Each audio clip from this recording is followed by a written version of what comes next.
So, Ross, the major question, do you think the Pentagon confirming it's investigating the allegations of Jake Barber is a major step forward here?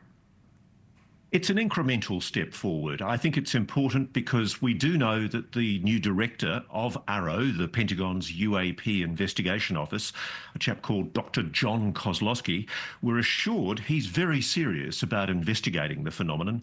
And he admitted to the Congress under oath late last year that he was indeed now talking to first-hand whistleblowers. So to get this confirmation now from the Pentagon that they are now indeed investigating is positive. But as Dr. John Kozlowski has said to several people, his powers are very limited. The Pentagon dictates what he's allowed to reveal and what he's allowed to say publicly. And there isn't a very proud history, I'm afraid, of the Pentagon wanting to be very forthcoming about what we do believe is a covert UAP retrieval and reverse engineering program.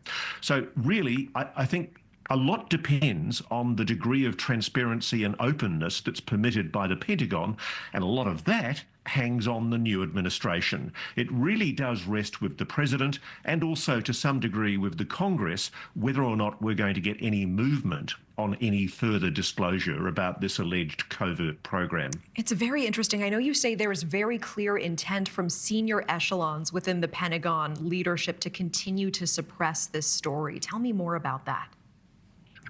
Look, there's been for decades, I believe, a covert program where the United States, I do believe, has hid its recovery, its retrieval of non-human technology. I know a lot of people will roll their eyes and scoff at such a notion, but the evidence is now getting pretty overwhelming that this is real. There have been noises from very senior people in this new administration, including the new DNI, Director of National Intelligence, Tulsi Gabbard, the head of the CIA, John Ratcliffe, and also the head of the FBI, Nash Patel. These people have all indicated their willingness to investigate the UAP issue. What's interesting, though, is that the Pentagon recently came back with an answer to the White House on the drone incursions that you and I have spent a lot of time talking about, and they tried to explain them away as FAA, Federal Aviation Administration, authorized drones, that this was somehow some kind of authorized drone program. That's completely in contradiction to what the FAA said under oath to the Congress in December. So we're getting mixed messages from this new administration. And I'm not confident that we're going to see any degree of transparency. A lot rests, for example, on whether Anna Paulina Luna, the congresswoman who's launched this new transparency committee, is going to be allowed to ask the tough questions in a public hearing, and whether the new president, President Trump, is indeed serious with his promise to get to the bottom of the UAP mystery.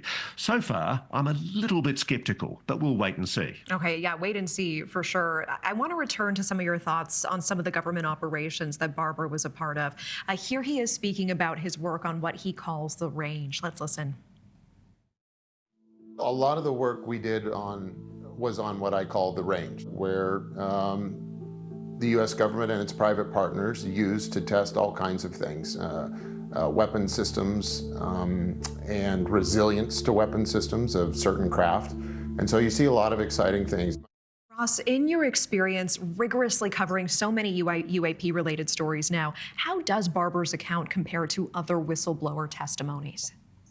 It totally correlates. I mean, Natasha, the reason I'm so sure about Barber telling the truth is because I was referred to Mr. Barber by people inside the legacy program, scientists who are frustrated that they think the public should have a right to know this information, that they say there's no good reason for the continued secrecy. And one of the problems with the military and the intelligence community is often they maintain secrecy for, frankly, no good reason. I do think that we're on the edge of a possible disclosure if this new government decides to be candid. And I think there's really no good reason why the continued secrecy should continue in the way it has. The government does have the opportunity to finally, once and for all, admit that we are not alone, that there is indeed an advanced intelligence of a non-human nature engaging with this planet. But whether the Pentagon wants to admit that or not, there is a certain inevitability because Jake Barber and his team at Skywatcher are now trying to replicate what they did on the range privately with the backing of private equity. Thanks for watching. Go to joinnn.com to find NewsNation on your screen. And don't forget to click the red subscribe button below to get more of NewsNation's fact-driven, unbiased coverage.